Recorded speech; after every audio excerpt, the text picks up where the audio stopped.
And it happens a lot. So the more you take responsibility for driving your own bus, the more that you own your ability to create the life that you want, you conversely get to step out of the forces that are manipulating your life. Because there's this statement here, the degree that you reject or you're unconscious of your empowerment is the degree to which you're going to be influenced by external forces.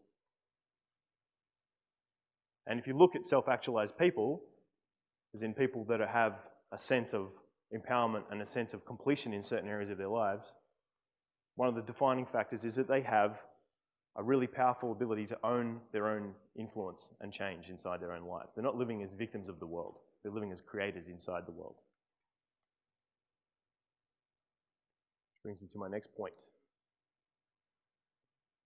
We are all creative beings that can change the world. So we are a really weird species. Human beings are a very strange thing. We're the only species on the planet that can conceptualize things and think of things and then manifest them into reality. Like you look at all this stuff around you now, everything that you see started in someone's mind as a concept. And from concept, came into thought, became planned, came through emotions, came through actions, was communicated, and through a process was manifested. No other species on the planet can do that. Not to the degree that we do it anyway. So that is an amazing skill, something very special to acknowledge inside yourself. And we take it for granted. And that's a shame, because we're basically like God's manifest. So we can use this ability to shape ourselves as well. And that's even weirder. We can take our ability to create and change the world around us and start to turn it into ourselves to shape and shift who we are and what we want to be and how we want to live our lives. And this is fundamental to inner game, like the whole process of inner game, because inner game is a really big field, a lot of different aspects to it. But if the fundamental rule that you take is that you are changing, you're a creator, and you get to change your reality, and that you can learn how to do that through owning these different principles, then the world becomes a very open and free place. There's a lot of possibilities that you can explore.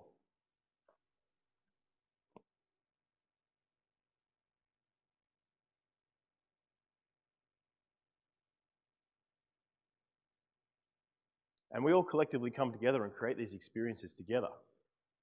So right now we're collectively coming together to create the experience of the 21 Convention. You walk outside and people are collectively creating the experience of Melbourne City. There's people collectively creating experiences of all kinds of things in their lives all the time. So when we understand that, then we can start to see that we're taking part in a story, a big story that's going on.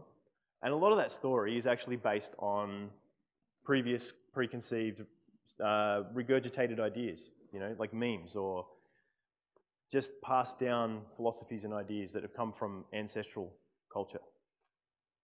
So lots of things that don't really serve us get carried in our lives all the time. We carry a lot of redundant thoughts and belief systems about old previous religious ideals, moralisms that don't necessarily have to exist, shame and guilt about being a sexual man, for example, or fear of being empowered in ourselves, because we wouldn't want to have our own power. That would be really scary. We might be, hurting somebody or doing something wrong. Ideas about, wealth creation and power as well. Like there's a lot of manipulation, or not even manipulation, there's a lot of old ideas that no longer serve us, that are manipulating us, that we've picked up, probably from becoming, maybe ancestral lineages of working class, that life needs to be hard, that it's not easy to make things happen. Or conversely, some people have issues with money because they come from wealthy ancestral backgrounds, and then they're worried about people taking their power away, or worried about being judged for being too wealthy. So it's like we can't win with these things sometimes, because these stories can really cripple us. And to the degree that we're unconscious of them, they're creating our lives. So these stories of who we think we are just unconsciously keep creating our lives on a daily basis, unless we bring awareness and consciousness into them. So I'll talk to you about that in a moment.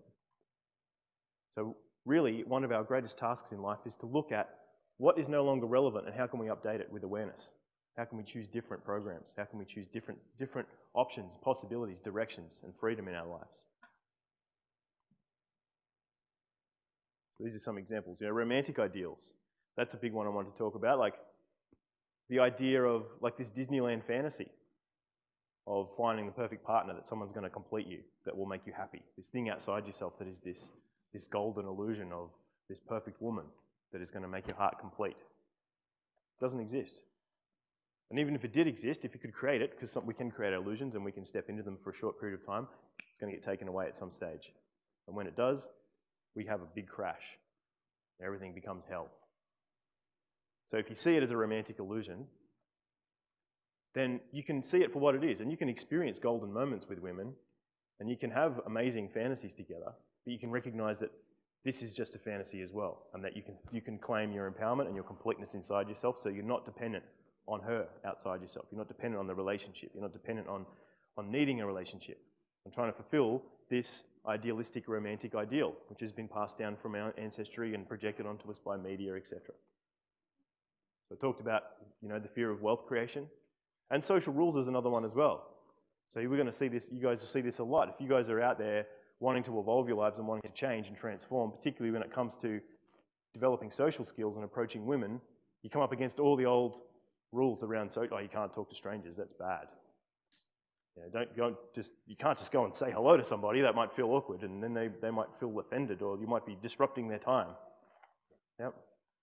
And where do those ideas come from? It's all these old little robotic programs that we picked up along the way. So you've got to actively see them and choose to not live by them if they no longer serve you. So there's Morpheus for us. So now we're going to look at the self. What's going on with this self? So we've looked at the hero's journey. You guys are on a hero's journey.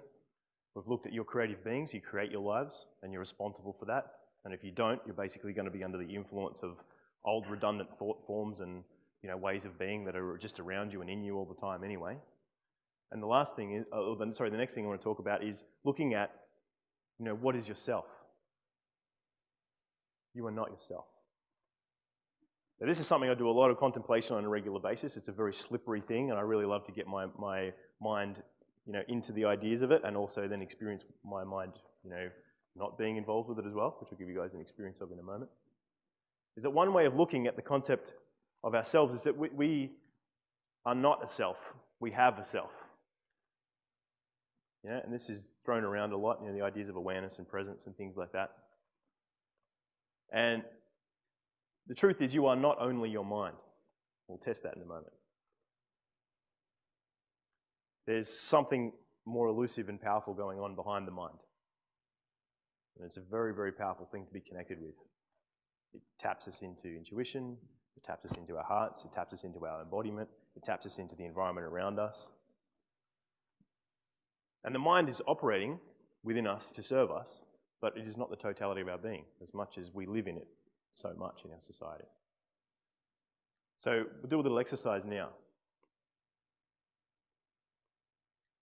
Just close your eyes for a moment.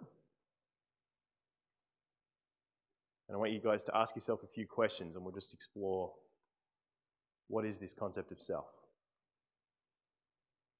So begin with the question, what is myself? What evidence do I have of myself?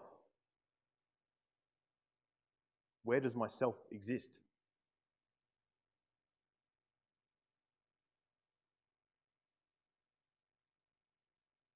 And have a real look. Not just with your mind, don't just go to the first mental answer that pops up. Really look and feel, what is myself? Where is myself? And you may notice there's a bit of an expansion going on. You may notice that there's a search for something. Ideas can pop up to the mind, and you can really ask them as well, what is the next step? Is the self the mind? Is the self the body?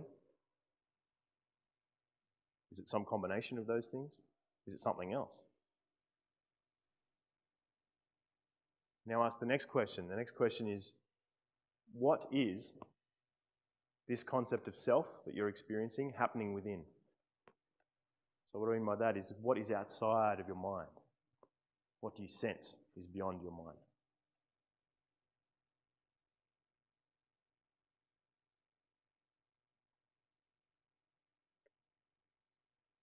Another question you can ask